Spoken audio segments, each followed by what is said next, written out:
Vamos a contestar una pregunta que pues ha hecho una revolución en los medios de comunicación. Es relacionada, por variar, con el Medio Oriente. Dice así: Trump mencionó el anexo de Gaza a Estados Unidos, comentando que reubicaría a los palestinos en otro lugar. ¿Cómo afectará esto la relación entre Estados Unidos e Israel? ¿O se reforzará la alianza entre Israel y Estados Unidos bajo la administración de Donald Trump? Bueno, pues esta pregunta es muy importante porque acabamos de ver de qué forma, después de que un grupo de terroristas llamados Hamas, que idearon invadir la franja de Israel entre Gaza e Israel, que es la franja que se conoce en Israel como los kibbutz, donde habitaban puras familias de civiles, familias con 2 o 3 hijos, con bebés, etcétera, etcétera, y la masacre que hicieron, ¿verdad? La carnicería y el derramamiento de sangre que hicieron fue terrible. Esto propició que el gobierno de Israel, pues que ninguna nación se va a quedar con los brazos cruzados cuando entran a agredirnos extranjeros, principalmente grupos terroristas.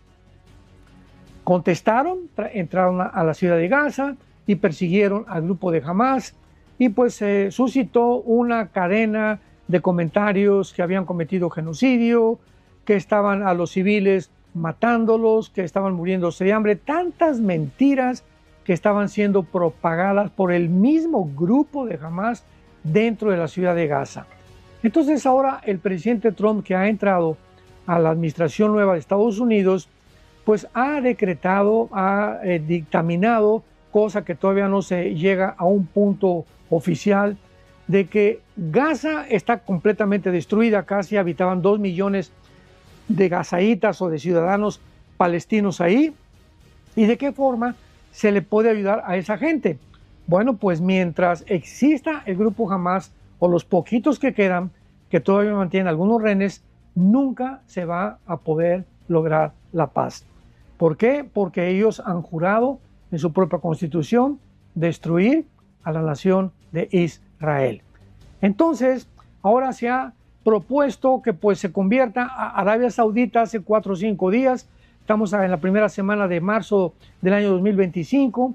Arabia Saudita acaba de proponer de que ellos pueden invertir millones de dólares en Gaza para reconstruirla, para levantar ciudades, hospitales, etcétera, etcétera, porque ninguna nación quiere aceptar a los palestinos. Esto es muy interesante. Los mismos que se quejan de que Israel los agredió y que están matándolos de hambre y de sed, ni Egipto, ni Jordania, ni Irak, ni Líbano, ninguna nación árabe acepta al pueblo palestino, porque saben lo revoltosos que son, los revolucionarios que son y que no se van a quedar en paz. Entonces, la relación entre Israel y Estados Unidos se ha estrechado aún más. El mismo ministro Benjamín Netanyahu aprobó la propuesta de Trump y pues él está contento, ¿verdad?, de que puedan ya controlar esta zona marginal que es la que más problemas ha producido a los ciudadanos israelitas, ya que desde 1948 que los judíos regresaron a su tierra, no han dejado por más de 73 años de mandarles cohetes desde Gaza continuamente, y ahora unidos con el grupo terrorista Hezbollah, que también está siendo ya completamente desbaratado por Israel en el Líbano. Así que esto ha reforzado la alianza entre Israel y Estados Unidos bajo la administración del presidente Donald Trump, gracias a Dios. Bueno, continuamos con esta tercera y última parte, Trump y el futuro de Estados Unidos. Una serie, se los digo con todo mi corazón, de las más pesadas que me ha puesto Dios para poder transmitir a su pueblo. Una serie importante, una serie durante todos estos meses. Usted no sabe las luchas espirituales que hemos tenido mi esposa y yo. Por cierto, le pido que oren por ella, está bastante enferma. Este lunes le dan resultados. Isabel tiene un problema aquí en el cuello y en fin, ¿verdad? Le hicieron una CT scan, una tomografía, aquí no tiene nada, del exterior no tiene nada, entonces están viendo qué tiene en el cuello. Les pido sus oraciones. Por eso no pudo venir Marta. Les manda muchos saludos, besos a todas las mujeres, ¿verdad? Y que puedan todos ustedes abrir su corazón a la palabra de Dios. Pero hemos tenido unas luchas tremendas, no se imaginan, y tal vez por esta serie el diablo está enojadísimo, pero enojadísimo, porque hay una forma en la que él puede mantener a la gente, es en la ignorancia. Acuérdense ustedes el versículo, mi pueblo pereció por falta de conocimiento. Entonces, cuando no tenemos la información adecuada y ya no se predican estas cosas en los púlpitos, entonces el diablo juega, como decía el pastor Roy, entretienen nada más, mantienen a la gente ahí contenta, etcétera, etcétera, pero mal informada. Y tenemos nosotros que llegó la hora de poder decir la verdad. Bueno, es interesante en esta última parte, es interesante también la opinión de Europa, porque independientemente que ahora con las elecciones hubo un ataque tremendo y pues la mayor parte de este país creían que de alguna forma definitiva iba a ganar la señora Harris y ganó el presidente Donald Trump. Es increíble que Europa manifestó también, aunque no votan desde luego, pero se hizo un censo, una data y opinión de europeos para preguntarles en la Unión Europea qué candidato ganaría las elecciones, si Harris o Trump. Escuchen ustedes las estadísticas de algunas naciones de Europa, lo que contestaron. Dinamarca votó el 80% por Harris. Alemania, el 70% por Harris. España, el 70% por Harris. Suecia, el 73% por Harris. Inglaterra, el 65% por Harris. Escocia, el 56% por Harris. La pregunta es, ¿qué le pasa a Europa? O sea, ¿a qué condición ha llegado Europa? Por la influencia ahorita del Islam. Por ejemplo, Inglaterra es un país, es una nación ya islámica, Inglaterra. El alcalde de Europa es islámico, más de 30 ciudades de Inglaterra son islámicas, me refiero a que los alcaldes o los mayors son musulmanes, y la mayor parte de los musulmanes que han llegado a Alemania y a Francia, no se imaginan ustedes los desastres, las violaciones y lo que han hecho. Y ahora hay un movimiento tan fuerte en Europa. Pasó hace una semana en Holanda, ¿se acuerdan? Que hubo un partido de fútbol y estaban esperando un movimiento preparado ya de antemano con una semana de anticipación para que el equipo de Israel lo esperaran afuera del estadio, los agredieron, los patearon, los mandaron al hospital. Y todo dirigido por musulmanes. Entonces Europa ya es un país viejito, porque por cada europeo hay 7 musulmanes que nacen. O sea, el europeo ya no se está reproduciendo. Es el 0.2% casi dentro de la demografía de Europa del porcentaje de personas que se reproducen. Entonces, en 5 años o en menos de 8 años, Europa es un continente musulmán. La influencia del Islam en Europa es completamente desastrosa. Ahora es entender también, ¿verdad?, que vamos a comprender en segundo lugar, ¿cómo es posible que Dios trabaje a través de seres humanos imperfectos? ¿Cómo es posible que Dios haya podido trabajar con Abraham cuando se echó un clavado con la sirvienta Agar? ¿Cómo es posible que Dios trabaje con David y le llame un varón conforme al corazón de Dios cuando comete adulterio y mata al esposo de Betsabé?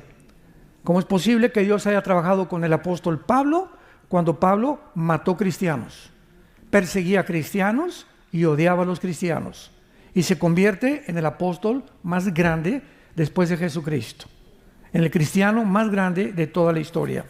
Vamos a contestar todas estas preguntas, son importantes para entender la mente de Dios. Dice en Isaías 55, mis pensamientos no son tus pensamientos, ni mis caminos tus caminos. Por ejemplo, rápidamente Dios le dice a las mujeres en 1 Pedro capítulo 3, mujer, si tú eres cristiana y estás casado con un cristiano, no le prediques. Aparentemente es una contradicción, ¿no es verdad? Porque la fe es por el oír y el oír por la palabra de Dios. Entonces la mujer podría decir, oye Señor, no te entiendo, me estás diciendo que si no le predico a mi esposo no se va a convertir. Cállese y no le predique. ¿Por qué? Porque Dios conoce la naturaleza del hombre y le dice a la mujer en 1 Pedro capítulo 3 versículos 2 y 3, gánalo con tu conducta. No le pongas en la mañana en el espejo cuando se vaya a rasurar, eres como Sodoma y Gomorra. O te vas a ir al infierno. El pastor dijo, y todavía nos meten a nosotros. El pastor dijo que te vas a ir al infierno con tus borracheras y todo lo que haces. No vas nunca a ganar a tu esposo de esa manera. Cuando una esposa se calla y es santa delante de Dios y ora por él, mis huevos con chorizo, sí, mejor, y también te traje chilaquiles, mi amor. Y cuando una mujer comienza a entender esto, no estoy diciendo que una mujer se deje que la golpeen. Ninguna mujer cristiana debe permitir que le pongan la mano encima. Eso no es misericordia ni tampoco mansedumbre, es mensedumbre. Tú eres digna, ¿verdad? Eres una hija de Dios y tienes que reportar eso o a la policía o a tus pastores para que de alguna manera tengas protección. Pero tienes que mantener lo que significa la sumisión hasta que tu marido no te diga, pues tenemos que ver pornografía para poder realmente tener un mejor matrimonio. Discúlpame, pero no te puedo obedecer en esto. Pues pasa sobre mi cadáver, pero no te obedezco. ¿Por qué? Porque hay una ley superior que me dice, Dios está en contra de la inmoralidad. ¿Me entienden? O yo soy musulmán y tú eres cristiana, tienes que venir a mi religión. No voy a ir a tu religión. Pero tú tienes que someterte a mí. Eso, hay una ley superior a la ley del Islam y de la ley Sharia que me dice que yo no puedo someterme a una religión que es completamente contraria y antagónica a mi fe. Pero es que si no te vas de la casa, me voy de la casa, mi amor. Y tal vez si te vas un mes o 2 meses, recapacita y te vuelve a traer. Pero es el tiempo de probar nuestra fe. Es el tiempo de demostrar realmente en quién estamos creyendo. Vamos a contestar algunas preguntas muy importantes de carácter teológico. Número 1. ¿Se acuerdan de Daniel que leímos hoy en la mañana que Dios pone y quita reyes? ¿Por qué puso a Hitler? ¿Puso Dios a Benito Mussolini? ¿Puso Dios a Saddam Hussein? ¿Puso Dios a Mao Zedong en China? ¿Puso Dios a Maduro en Venezuela? ¿O a Petros en Colombia? Entonces la pregunta es, si no es realmente la voluntad de Dios, porque dice la Biblia que Él pone y quita reyes. Vamos a comenzar. La voluntad de Dios es, apúntalo, permisiva y directiva. Esto es muy importante. Les dije que íbamos a hablar teológicamente. En otras palabras, Dios, su voluntad es que nadie se divorcie. Y Dios dice en Malaquías, es abominable el divorcio para Dios. Pero por causa de la dureza del pecado, Dios permitió el divorcio. No es su voluntad. Pero hay matrimonios tan tóxicos que si siguen igual o si siguen juntos, se van a acabar uno al otro matando. O van a acabar con los niños. Entonces hay situaciones extremas donde Dios permite el divorcio y por eso en el Antiguo Testamento Dios le dio a Moisés la carta de divorcio. No es su voluntad, Él lo permite. No es la voluntad que Dios, para ti muchacha que me escuchas, que eres soltera, que te cases con un hombre que no es cristiano, no es su voluntad. Está claramente en 1 Corintios 6, que comunión hay entre Dios y las tinieblas, entre incrédulos y creyentes. Pero tú te casas con aquella persona y entonces te va mal en tu matrimonio y dices, oye Señor, ¿por qué no lo impediste que yo me casara con él? Porque Él te lo permitió. Él no era su voluntad que te casaras, pero si Él interviniera para poder quitar nuestra libertad, ha violado la característica más grande que nos ha dado, que es la libertad de escoger. Seríamos robots. Imagínate que Dios impida que ese camión que se echó en reversa mate a esa niña, o que ese hombre haya abusado de esa persona. Dios, estamos en un mundo caído, donde todo lo que está pasando no es obra de Dios, es de nosotros. Somos nosotros los que hemos llegado al punto del mundo en que estamos viviendo. Pero si no conocemos a Dios, no podemos entender. Veamos un ejemplo también en los gobiernos en 1 Samuel 8, para que comencemos por ahí. 1 Samuel 8, cuando el pueblo de Israel se rebela contra el profeta Samuel. Samuel, queremos decirte, que no queremos ya que nos gobierne Dios. Oye, pero la voluntad de Dios es gobernar a través de la teocracia a ustedes. No, Samuel. Queremos que nos gobierne un hombre como todas las naciones. Versículo 4. 1 Samuel 8, versículo 4. Todos los ancianos de Israel se juntaron y vinieron a Ramá para ver a Samuel. Y le dijeron: he aquí, tú has envejecido, tus hijos ya no andan en tus caminos, por tanto, constitúyenos ahora un rey que nos juzgue como tienen todas las naciones. Pero no agradó a Samuel esta palabra que dijeron: danos un rey que nos juzgue. Y Samuel oró a Jehová. Y dijo Jehová a Samuel: oye la voz del pueblo en todo lo que te digan, porque no te han desechado a ti.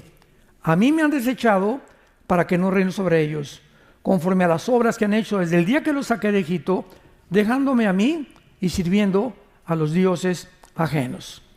Capítulo 10 de 1 Samuel, versículo 17. Entonces sabemos que el pueblo escoge a Samuel en contra de la voluntad de Dios. Y dice la Biblia: después Samuel convocó al pueblo, yo saqué a Israel de Egipto, pero vosotros habéis desechado hoy a vuestro Dios. Vemos el primer clásico caso en la Biblia del primer rey de Israel. Dice la Biblia que Dios pone reyes y quita reyes. Pues Dios no puso a Samuel. Dios permitió que Saúl gobernara. Y le dijo a Samuel, al profeta: dile al pueblo que escojan ellos a ese varón, y escogieron al peor, porque era muy bien parecido y lo que tú quieras y mandes, y sin embargo se convirtió Saúl en de los peores reyes que tuvo Israel.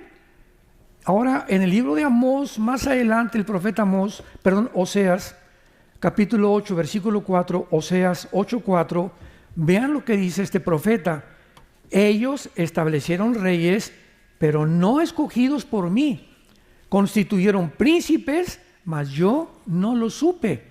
Aquí vemos claramente que Dios no había puesto a muchos reyes que escogió el pueblo, sino que Dios les dio al pueblo cuando vio que el pueblo se rebelaba en contra de sus leyes.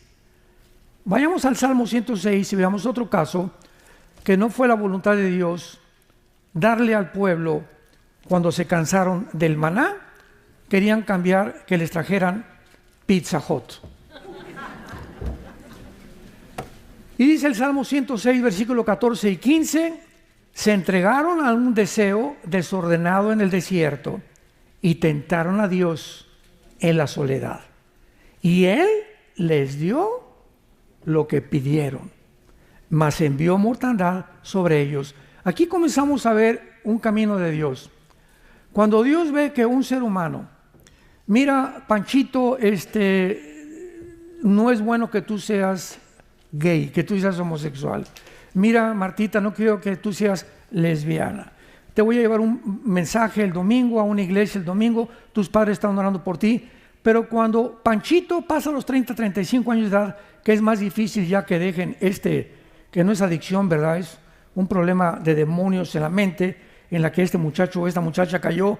Y si el muchacho insiste en eso, entonces la manera de Dios es que entonces lo empuja para que toque fondo. ¿Quieres cambiar de sexo y quieres ser transgénero? No hay ningún problema, vas a acabar quitándote la vida. Dios entrega a los seres humanos o a los gobiernos o a las familias al deseo que insisten en tener cuando ellos le dicen: no gobiernes sobre mi familia. No te quiero en mi vida, no te quiero en mi matrimonio, no te quiero en mi nación. Muy bien, pero nos vemos al final. Prepárate para encontrarte al juicio con Dios. Entonces no es la voluntad de Dios muchas veces que pase lo que sucede, pero Dios, si interviniera, repito, ya no habría libertad en el ser humano. Tercer caso, cuando el ser humano insiste en desear algo en contra de su voluntad, dicen, vamos a Romanos capítulo 1, versículo 24 en adelante, Dios, 3 veces se usa la frase: Dios los entregó. Veamos esto, Romanos 1, 24 al 28. Por lo cual también Dios los entregó. Dios los empuja a la inmundicia, en la concupiscencia de sus corazones, de modo que deshonraron entre sí sus propios cuerpos, ya que cambiaron la verdad de Dios por la mentira, honrando y dando culto a las criaturas antes que al Creador, el cual es bendito por los siglos, por segunda vez. Por eso Dios los entregó, por 2 veces ya van, a sus pasiones vergonzosas.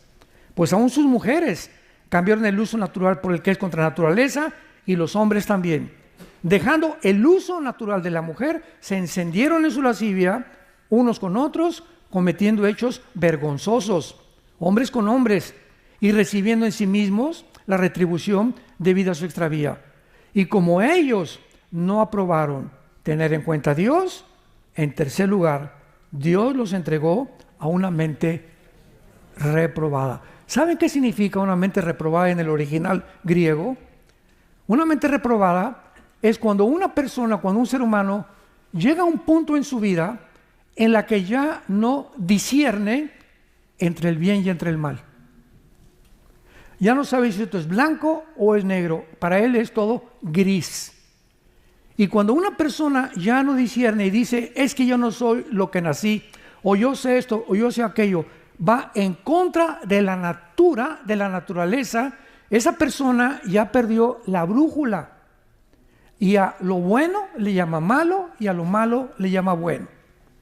Pues un día me preguntaban, ¿un día usted iría a alguna boda de gays? Jamás, Dios me libre. Tanto peca el que mata la vaca como el que estira la pata, dice en mi tierra. Entonces yo no voy a participar de las tinieblas, dice en Efesios capítulo 3, no participemos de las tinieblas. Tenemos que distinguir lo que le agrada a Dios y lo que no le agrada a Dios. No voy a agradar a la familia, ni aunque mi hijo o mi hija sean eso, no voy. Mi hijo te voy a seguir amando y mi hija te voy a seguir amando, pero no estoy de acuerdo que participes en estos hechos vergonzosos con tu hombre o con tu mujer. Y aquí a la casa no entras con ese hombre, mi hijita, no entras aquí con esa mujer. Somos tus padres y te vamos a aconsejar, pero esta casa la respetas, porque lo que estás haciendo es vivir en pecado. Tenemos que ser y formar nuestro carácter de esa manera, santos de Dios. Entonces, estamos en un mundo, lo acabamos de ver. ¿Vieron los Juegos Olímpicos de Francia?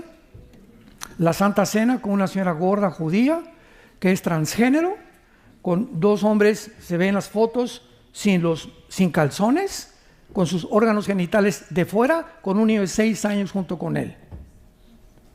Después sueltan un caballo blanco, que es aparentemente la entrada del anticristo, que es el caballo blanco de Apocalipsis capítulo 6. Después María Antonieta, que en el siglo XVII-XVIII, ¿verdad?, incendió toda Francia y le mandó cortar las cabezas a todo el mundo, promoviendo la rebelión y la anarquía en las naciones. Todo lo que pasó en los Juegos Olímpicos, ni los que lo decidieron, ni los que lo planearon y desarrollaron, sabían lo que estaban haciendo. Eran guiados por demonios. Fue una asquerosidad, una blasfemia contra Dios y contra su Hijo Jesucristo. Y después de que acaban los Juegos Demonios, los Juegos Olímpicos y todo el endemoniado que hubo ahí, mandan muchas naciones protestas al comité de los Juegos Olímpicos. ¿Saben ustedes lo que contestaron los que planearon y diseñaron estos Juegos Olímpicos? Contestaron, es que el mundo ya no le gusta el arte. Jesús, María y José y el burrito que los acompaña. Es que el mundo ya dejó el arte. Oye, ¿qué tiene que ver eso con los deportistas, por el amor de Dios? O sea, mentes reprobadas, que ya no saben qué es bueno, qué es malo, le llaman a eso. Para ellos es arte. Y quieren hacernos que nosotros aceptemos eso como algo normal. Y cuando comenzamos a aceptar lo que el mundo está alabando y celebrando, los premios Grammy por aquí, por allá, y Hollywood, etc., como algo normal, es cuando caemos nosotros en la misma trampa, y dice uno de los salmos, en la trampa que hicieron cayeron, y en el hoyo que hicieron tropezaron. Y así está el mundo actualmente, completamente desorbitado, ya no distinguen qué es bueno y qué es malo. Ese es el mundo al que hemos llegado. ¿Por qué permitió Dios el mal en el universo? Bueno, Dios está al principio, el Padre, el Hijo y el Espíritu Santo. No hay ángeles, no hay serafines, no hay querubines, no hay nada en el universo. Está nada más Dios. Y en ese momento, Dios, en su primer pensamiento que hubo, estaba la cruz. Antes de que Dios creara cualquier cosa, antes de nosotros y de los ángeles, en su pensamiento y en su propósito había una cruz. Entonces dice Dios, vamos a crear criaturas. Pero esas criaturas que vayamos a crear tienen que tener 3 probabilidades. Una, no vamos a crear nada. No, Dios es Dios, Él no necesita a nadie para ser Dios. No crear nada. Número 2, vamos a crear criaturas que siempre me obedezcan y que no haya el mal en el universo. Y número 3, vamos a tener esta opción. Vamos a crear criaturas que tengan la libertad de escoger entre el bien y entre el mal, entre un camino u otro camino. Pregunta, de esas 3, ¿tú cuál escogerías? Si me dices, pues yo hubiera escogido la primera, que no hubiera creado Dios nada. Filosóficamente no se puede comparar la nada con lo algo. Entonces tú no puedes creer que hubiera sido mejor no haber creado nada. Fue la pregunta que en el libro de Job, capítulo 3, él dijo, ¿por qué no me hiciste un abortivo? ¿Por qué de repente estoy con una familia y me quitas a mis hijos, me quitas mi casa, me quitas todo? Él no podía ver todavía el propósito al final de Dios, y lo que veía con sus ojos, lo que podía percibir Job era, no te entiendo, Señor. Y hasta el capítulo 42 entiende a Dios. Número 2, yo hubiera preferido que no hubiera mal y que jamás hubiera existido la violencia, ni las lluvias, ni los tsunamis, ni los robos, ni los asesinatos. Muy bien, hubiera sido una creación de puros robots. Nos hubiera dado programado Dios como un chico, una cuerda, ámame, ámame, ámame, ámame. Pero para que hubiera una opción y las criaturas lo aceptaran libremente, es imposible que no hubiera otro camino. Es exactamente para aterrizar en una nación. Voten ustedes por Juan Camaney. Y el segundo candidato, no hay. O sea, el único candidato es el que está ya de dictador. Y ponen a otro de payaso, ¿verdad? Para que dizque le haga la contrapunta, pero sabemos que va a ganar siempre aquel. Y aunque voten por el otro, va a seguir esa dictadura en ese. Entonces, ¿hay libertad? No, ¿verdad? Hay libertad hasta que tienes la opción de escoger otro camino.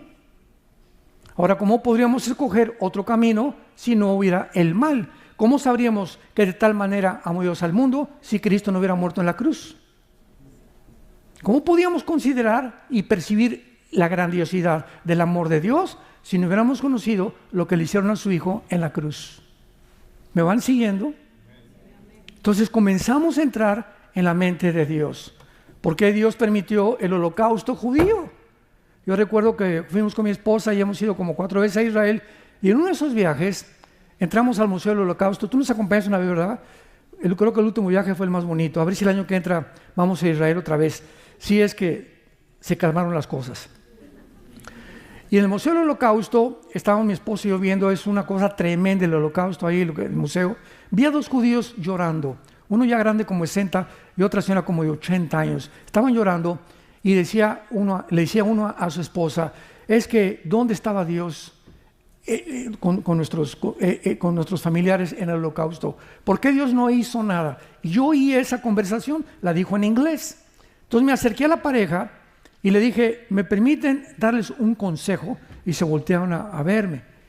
Y me dijeron, sí, que le dije, quiero decirles y contestarles esa pregunta, que ¿dónde estaba Dios en el Holocausto? Y le dije, ¿dónde estaba Dios? En la cruz. Cuando Él estaba crucificado, los griegos, filósofos, oye, si Dios fue el Hijo de Dios, ¿cómo es posible que Dios diga que ame a su Hijo? Mira, nomás lo hicieron como chicharrón, un guiñapo humano, está completamente deshecha su piel, su cabeza, las espinas, los clavos. ¿Cómo puede Dios permitir esto? De acuerdo al pensamiento de los griegos. Y los judíos que estaban del otro lado, los fariseos, oye, ¿cómo es posible que diga que es el Hijo de Dios? Si en la Torá, en nuestro libro sagrado dice, maldito el que es colgado en un madero. Ese no puede ser Dios. Tanto los fariseos como los griegos chocaron mental y filosóficamente porque no entendían la cruz. Que lo que ellos creían que era una locura era el plan más santo, más grandioso, la lucha donde el amor vence al mal. Pero nunca entendieron nadie eso, ni los discípulos. Todavía después en el camino de Emaús se seguían preguntando, este Mesías que nos dijo que era Jesucristo, tal vez no era él porque lo mataron y lo crucificaron. Todos se preguntaban, ¿cómo es posible que Dios diga que ama a su Hijo y a nosotros cuando permite que su Hijo sea torturado por hombres viles, pecadores como tú y como yo? Pero detrás de la insensatez se encuentra la sabiduría de Dios, porque lo sabio de Dios es más necio que los hombres, y lo débil de Dios es más fuerte que los hombres. 1 Corintios capítulo 1. Y Dios escogió lo vil y lo menospreciado para avergonzar a los sabios. ¿Cómo es posible que nada más le digas a una persona, Cristo murió, fue crucificado, enterrado y resucitado, y esa persona así nada más tiene la vida eterna? Para ti es locura, para Dios es su sabiduría. Dios lo hizo a propósito para enloquecer la sabiduría de los seres humanos. A nosotros nos gusta lo intrincado, y por aquí, y Richard Hawkins, y por acá, y los filósofos, y Laplace, y Carlos Sagan, etcétera, etcétera, y el ateísmo. Y Dios escoge lo más sencillo, las semillitas, un pastor, el pasto, los árboles, para enseñarnos la grandeza de su nombre, la grandeza del universo, y la grandeza para que hasta el agricultor más inculto y el ranchero más inculto y el vaquero más inculto puedan comprender las parábolas de Jesucristo, que para el hombre son locura, y no encuentran el significado detrás de las parábolas más que aquellos que siguen a su Hijo Jesucristo. Ahora podemos nosotros, en penúltimo lugar, darnos cuenta que la Biblia nos muestra de una forma muy, muy clara que Satanás, que significa el enemigo, apúntalo, el diablo significa el acusador, y Lucifer, que es el nombre propio de esta entidad maligna, significa el que alumbra o el que es la luz. Imagínense nada más, Lucifer. Entonces, los nombres del diablo, Dios me preguntó una vez un niño, oiga, ¿por qué creó Dios al diablo? Le dije, no, Dios no creó al diablo. Dios creó a Lucifer y él se volvió diablo. Entonces Dios no creó al diablo, ni Dios creó a Satanás tampoco, al enemigo. Él permitió que hubiera esta rebelión en el universo para mostrarnos la profundidad de su sabiduría. Entonces, el mundo nos muestra que este mundo en el que tú y yo vivimos, el planeta Tierra, está gobernado por las mentiras. Todas las personas que tú veas, ¿verdad?, tienen vidas que tú no te imaginas que ellos están viviendo. Caras vemos, corazones no sabemos. ¿Cuánta gente, verdad? ¿Cuántos matrimonios los ves juntos de la mano y tienen 10 años que no se hablan? Viven bajo el mismo techo porque ya se acostumbraron, pero ya no hay ninguna comunión entre ellos. ¿Cuántos cristianos ves que entran a la iglesia y están como robots, verdad? Santo, santo, santo, ya no más falta hacerse así. Salir de la iglesia de lunes a viernes, se portan como el anticristo y llegan el lunes a la iglesia, el domingo a la iglesia, y en lugar de llegar el domingo a tu iglesia a la que tú vas, buscar por quién orar. A esta doña Chole que le duele el estómago, a esta doña Carmelita que le duele la panza. Oiga, la veo muy triste, doña Carmelita, no me permite orar por usted. Oiga, jovencito, te veo también muy amargado, muy triste, ¿no quieres que ore por ti? Entramos como si entráramos al cine, a la iglesia. Yo cuando voy al cine a ver una buena película, entro con orejeras. No me importa el que está junto ni aquí, mis palomitas y mi Coca-Cola de dieta. Pero no me importa a nadie, ¿verdad? Porque voy a ver el cine. Entonces, el domingo no es el cine en la iglesia. Tú tienes que entrar el domingo a la iglesia a buscar a quién ayudas. Buscar por quién oras. Buscar caras, a quién está triste, a quién veo por allá. Aquí no los ves, matrimonios que ya no se agarran de la mano, ni están abrazados. Tenemos que saber que vivimos para los demás. Y mientras más te preocupas por los demás, más felicidad encontrarás en tu vida. Pero es el secreto de la vida, vivir para los demás, vivir para servir y no estar esperando que nos sirvan. Esto es importantísimo. Entonces, veamos el ejemplo. Nada más quiero que vean esto con las preguntas que voy a hacer.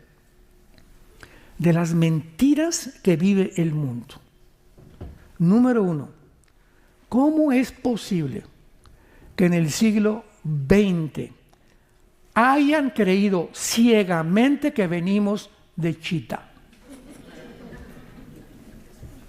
Señores científicos y maestros de universidad que nos visitan, ¿cómo es posible que en el siglo XX se haya asumido y casi hasta dijeron es científico que hayamos venido de la famosa teoría de la evolución, que todo haya provenido de una sola célula?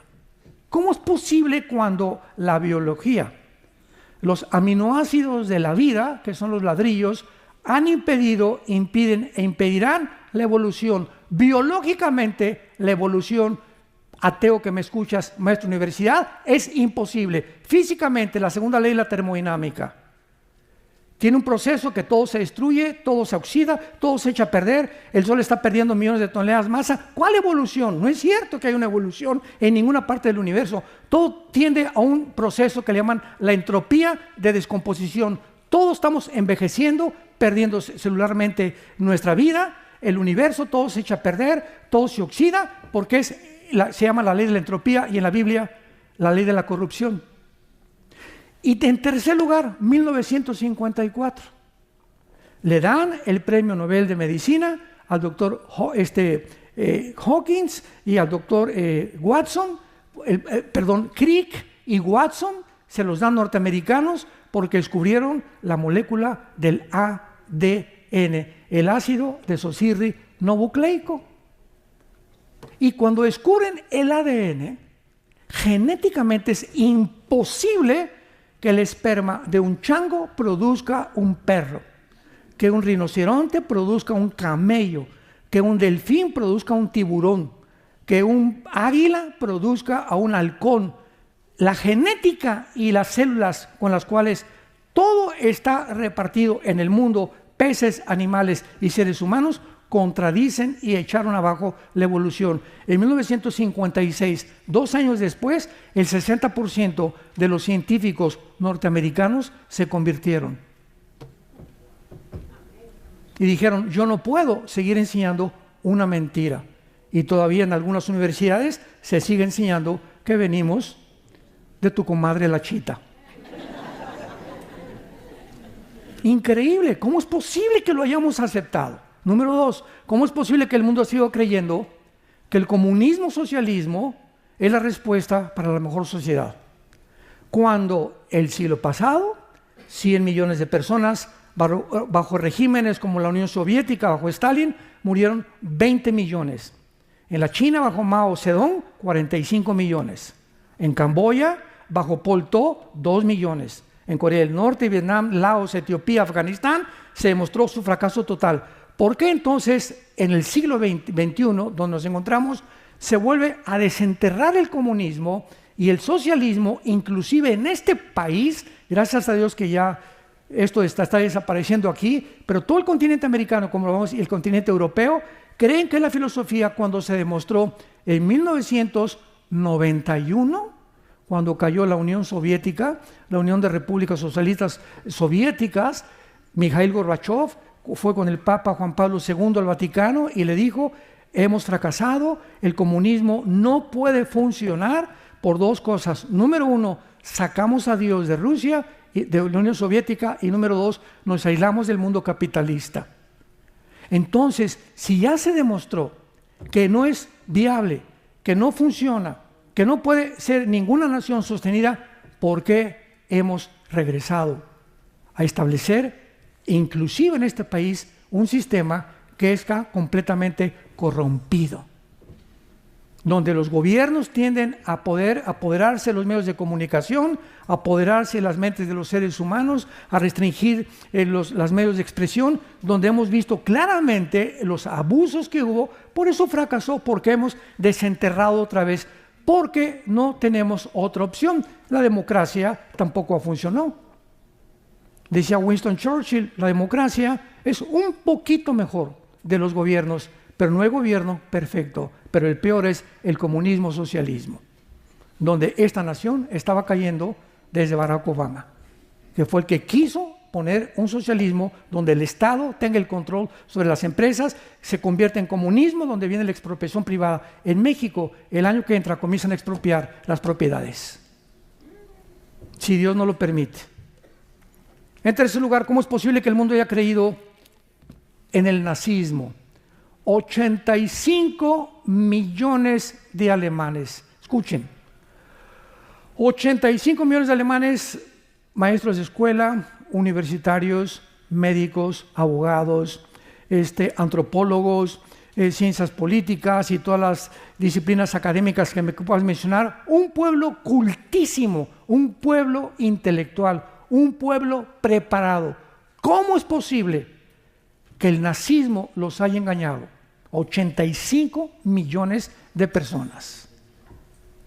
Y que cuando se quita y se cae la cortina del telón, se ve lo que se encontraba detrás. ¿Cómo es posible que hayan podido creer que el nazismo iba a levantar a Alemania cuando fueron engañados por un hombre llamado, que más de 80 millones de alemanes fueron engañados y más de 12 millones de seres humanos fueron asesinados, 6 millones de judíos en las cámaras de gases? ¿Cómo es posible, en quinto lugar, que hayan aceptado imponer la ideología de género a nivel nacional? Que yo llegué a la escuela y que veo los cuadernos de mi hijo, donde están el pene de un hombre y otro niño masturbándose en el quinto año de primaria. ¿Cómo es posible que yo pueda ver los cuadernos, los que revisamos los cuadernos de nuestros hijos, los que tienen usted ahorita hijos pequeños, que tú veas eso y que tú no vayas a esa escuela y les digas, ustedes, ¿cómo enseñan esto a mis hijos? Mi hijo tiene 6 años de edad, está en un kinder casi. ¿Cómo es posible que crean que pueda tener un discernimiento sexual a esa edad? Y decirle que si no se siente hombre, que puede decir que es mujer, y que si siente mujer, no les diga a sus papás, porque si les dice a sus papás, entonces no lo podemos operar. Lo mandamos a que le hagan la operación quirúrgica y los papás no se pueden meter. Si yo hubiera en mi época, ¿verdad?, que tenía a mis hijos chiquitos, hubiera detectado eso, yo no lo hubiera aceptado. Yo saco a mi hijo de la escuela, prefiero que sea un bruto santo y no un diablo inteligente. Fue lo que hizo la mamá de los Wesley. Tuvo 10 hijos casi, 8 fueron misioneros. Y cuando nacieron, ella fue lo que le contestó. Mi hijo se va a ir a Harvard, y se va a ir a Princeton, y se va a ir a Oxford. Voy a mandar, ¿ves?, a Alemania a mi hija a que estudie confección y a Italia a que estudie esto y el otro. Y creíamos que mandarlos a Francia y Europea y por aquí y por allá, nuestros hijos van a ser grandes artistas o grandes esto, cuando lo estábamos mandando al matadero. Cuando me decían los padres, voy a mandar a mi hijo a España, voy a mandar eso, aquí, ¿sabes? Prefiero que esté en un hijo y darle yo educación, que lo que llaman, ahorita muchas iglesias están teniendo escuelas privadas, enseñándoles a los niños. Nosotros ya en México estamos en nuestras iglesias y ya tenemos una iglesia, una escuela grande, gracias a Dios, en Querétaro, en Toluca, perdón, y estamos ya diciendo a los padres, saquen a sus niños de las escuelas públicas.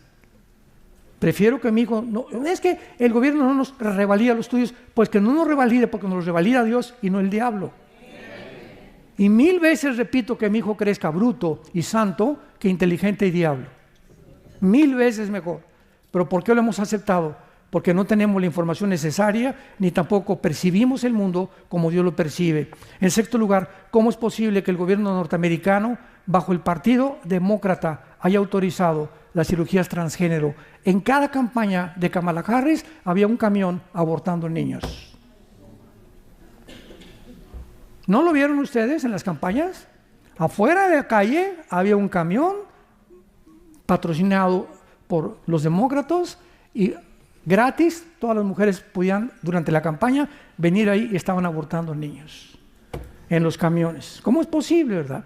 ¿Cómo es posible que el mundo haya aplaudido la masacre y el genocidio de 1000 judíos el 7 de octubre del 2024, el año pasado, y que hayan acusado a Israel de genocidio con celebraciones públicas, bailando y celebrando de que los Hamas hayan matado a más de 1000 personas y siempre liberen Palestina, y no había manifestaciones diciendo liberen a los rehenes? ¿En qué mundo estamos? Esos rehenes, ¿saben ustedes que tienen a un niño de 1 año nacido de rehén? En las leyes de la milicia, jamás se permite, en las leyes de la guerra, que ninguna persona tome rehenes de civiles. Y esta es la primera vez que lo permiten. Y el Comité Internacional, que ahorita está acusando a Israel de genocidio, no ha acusado jamás de genocidio, ni que entraron y mataron civiles y se llevaron niños de 10 meses, de 5 años de nacidos, jóvenes de 12, 13 años, muchachas que las violaron a todas, adultos y de la tercera edad, se encuentran como rehenes, todavía más de 50 en la ciudad de Gaza. ¿Por qué no los acusan a ellos de genocidio? ¿Por qué se fueron contra los que fueron víctimas, que fue en la nación de Israel? Por el odio que el diablo le tiene a Israel. Y finalmente, ¿cómo es posible? Esto ya es el colmo. Que las universidades de Columbia en Nueva York, Oxford en Inglaterra, Princeton, Yale. Escuchen esto. Harvard, Princeton y Yale, estas 3 universidades que son de las más prestigiadas en este país, ¿saben ustedes quién las fundaron? Pastores. Fueron fundadas Harvard, Princeton y Yale por pastores para entrenar pastores. Y son los baluartes más grandes actualmente de la inmoralidad, del anticristianismo, antifamilia, antimatrimonio, ante todo. Pues los estudiantes de Harvard, de Columbia, de Yale, se levantaron a protestar en las calles para decir: liberen a los palestinos. Nunca una protesta, por favor, liberen a los rehenes pro-palestinos, y todos eran musulmanes, la mayor parte de ellos. Nuestra hija Salem, que se acaba de casar, hizo una maestría en Harvard, y fuimos este año, a principios de este año, le iban a dar su diploma, lo hizo todo online. Yo le dije: no vas ni de chiste físicamente allá a Boston. Y la hizo todo por online, y ya pasó sus exámenes, ya se le dieron su major en ciencias políticas. Tuvimos que ir a Boston a la graduación, y estaba todo Boston rodeado con puros estudiantes. Abajo Israel, mueran los rehenes, denles gas. Arriba Palestina. Los estudiantes de Harvard.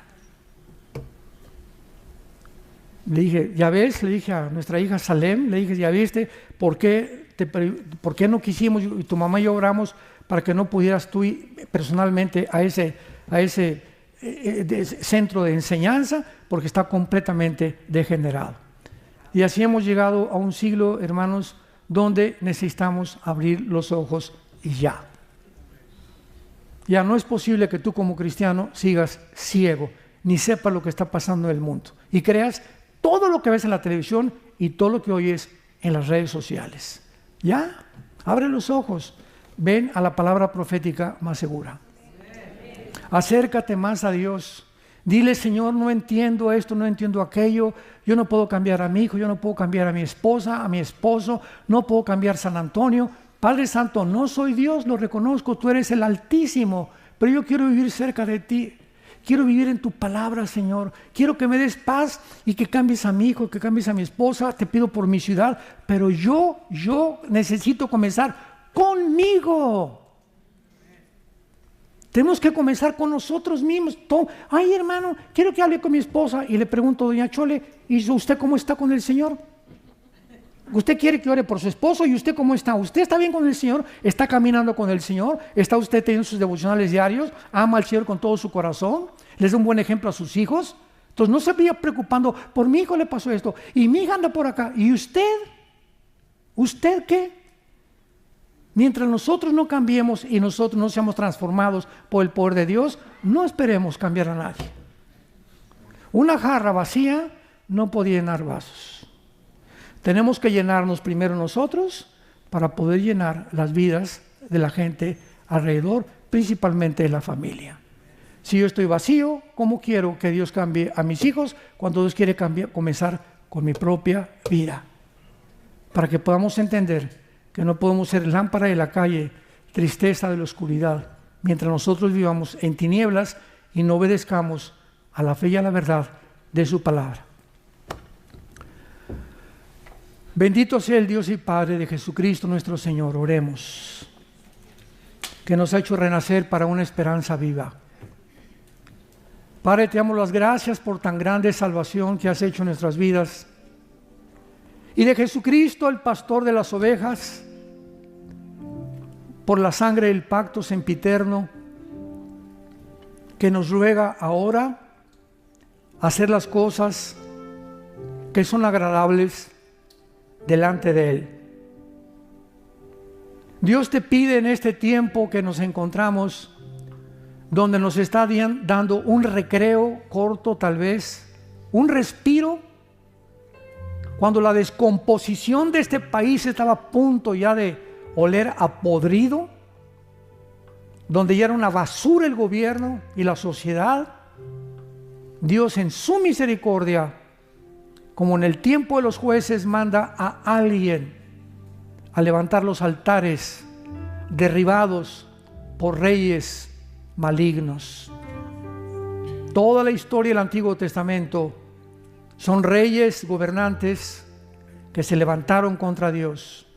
Dios levantaba otro rey que levantara los altares y regresara al pueblo a la adoración del único y verdadero Dios y Padre de Jesucristo nuestro Señor. Dios ha hecho, tenemos que abrir los ojos, Dios ha hecho lo mismo con esta nación, tan grande esta nación, que mandó misioneros al mundo, esta nación que ha sido un faro de luz por casi 75 años. Esta nación que ha permanecido fiel en la palabra y en la Biblia, donde antes se leía la Biblia en todas las escuelas, donde las familias tenían conceptos y valores judeocristianos, y vinieron gobernantes a derribar todos esos altares, y viene Dios en su grande misericordia a levantarlos otra vez. Abramos nuestros ojos y veamos lo que Dios está haciendo y digámosle: bendice alma mía a Jehová. No te olvides de ninguno de sus beneficios. Él es el que sacia de bien tu boca, el que te corona de favores y misericordias, el que nos sana todas nuestras dolencias, el que pone nuestros pies sobre la peña. Esperanza mía, castillo mío, mi Dios, en quien confiaré. El que nos libra del lazo, el cazador de la peste destructora, porque hemos confiado en Él. Y porque todos los que confiamos en Él, porque le conocemos y porque sabemos que Él es bueno y quiere lo mejor para nosotros, mientras nosotros le obedezcamos, porque en la obediencia está el secreto de la bendición. Gracias, Padre, por tu palabra en estos días. Llénanos de tu espíritu. Discernamos, por favor, te lo pedimos con todo el corazón, lo que pasa en el mundo para ayudar a la gente a nuestro alrededor. Te pedimos por el presidente Donald Trump. Te pedimos, Señor, solo tú conoces su corazón por su salvación, su familia, sus hijos, nietos. Te pedimos también, Señor, por Joe Biden, donde quiera que él se encuentre, por Jill, su esposa. Te pedimos por Kamala Harris también, Padre, que ellos puedan, nunca es tarde mientras tienen vida, acercarse y descubrir que tú existes y que puedan arrepentirse de todas las males y la maldad que tuvieron en su corazón, porque tú eres un Dios misericordioso, que para eso viniste, a buscar pecadores y salvarlos como nos salvaste a nosotros en el pasado. En el nombre de Jesús, amén.